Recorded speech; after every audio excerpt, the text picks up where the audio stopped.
അല്ലെങ്കിൽ കുറച്ച് വിളമ്പി വെക്ക്, ഞാൻ കഴിക്കാം. എന്നെ അറിയാഞ്ഞിട്ടാ. ഞാൻ വിഷം വിളമ്പുന്നവളല്ല, സ്നേഹം വിളമ്പുന്നവളാ. അറിയാം, നീ കുറച്ചധികം വിളമ്പി കൊടുക്കുന്നുണ്ടെന്ന്. അധികം ആവുമ്പോ അതിന്റെ പേരും വിഷമെന്ന് തന്നെയാ.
ചേച്ചി, ആ, നീ കിടന്നായിരുന്നോ മോളെ? ഇല്ലെന്നേ. അങ്കിളും ആന്റിയൊക്കെ എന്തേ? ഞങ്ങളെല്ലാവരും കൂടി TV കണ്ടോണ്ടിരിക്കുവായിരുന്നു. അങ്കിള് ന്യൂസ് വെച്ചപ്പോ ഞാനിങ്ങ് പുറത്തേക്ക് ഇറങ്ങി. നിനക്ക് വാർത്ത കാണുന്നത് ഇഷ്ടമല്ലേ? എന്നതാ ചേച്ചി, കൊറേ നേതാക്കന്മാരും കൊറേ മന്ത്രിമാരും വെറുതെ നാക്കിട്ടലയ്ക്കുന്നു. പിന്നെ കുറച്ച് കൊലപാതകവും പീഡന കേസും തട്ടിപ്പും വെട്ടിപ്പും. ഇതൊക്കെ തന്നെയല്ലേ എപ്പോഴും. ഇതിന്റെ പേരാണോ ന്യൂസ്? നിനക്ക് പിന്നെ എന്നാ വേണ്ടത്? ആ, അവരെല്ലാവരും പോയി മിണ്ടാതിരുന്ന് ജോലി ചെയ്യാവോ? അത്രയും മതി. അങ്കിളിനും ആന്റിക്ക് എന്തുണ്ട് വിശേഷം? അവര് രണ്ടുപേരും ഹാപ്പി ആയിട്ടിരിക്കുന്നു ചേച്ചി.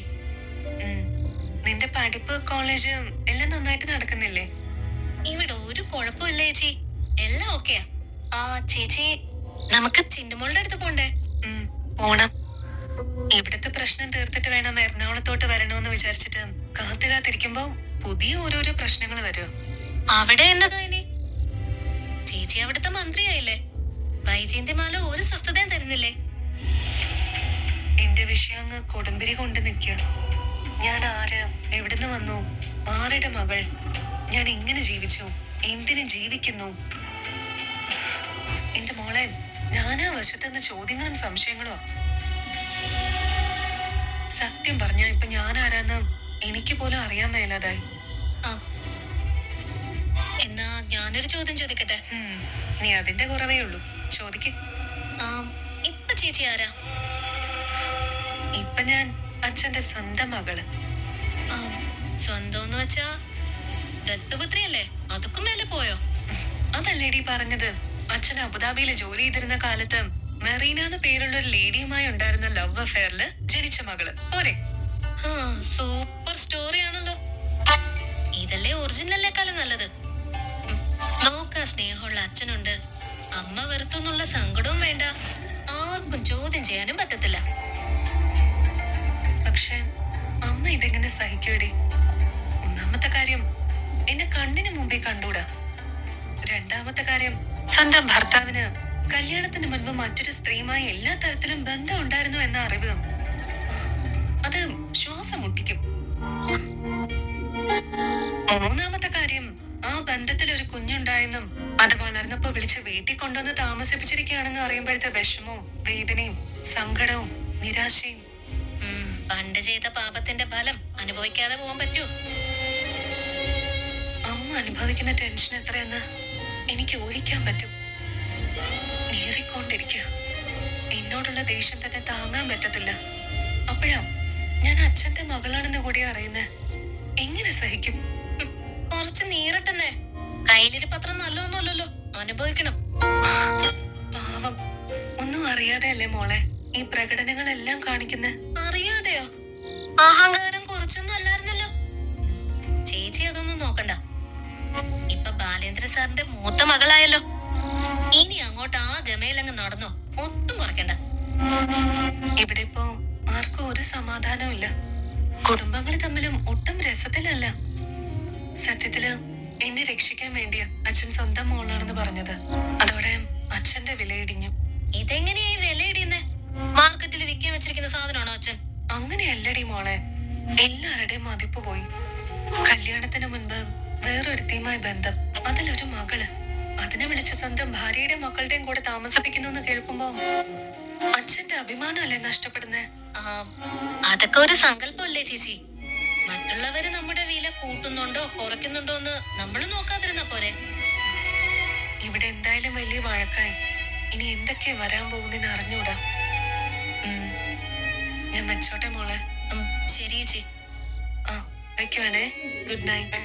Good night.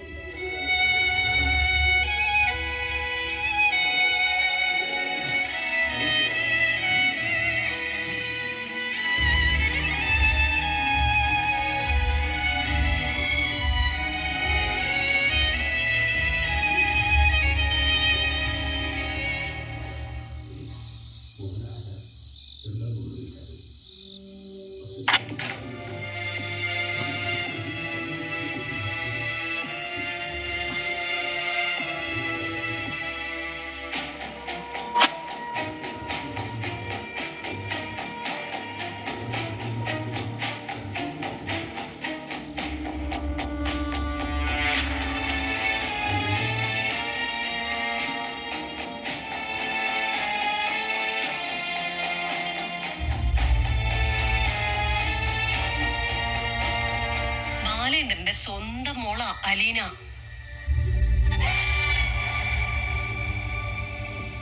അയാൾ അബുദാബിയിൽ ജോലി ചെയ്തിരുന്ന കാലത്ത് മറീന എന്നു പേരുള്ള ഒരു വിധവയുമായിട്ട് മോശമായൊരു ബന്ധമുണ്ടായിരുന്നു.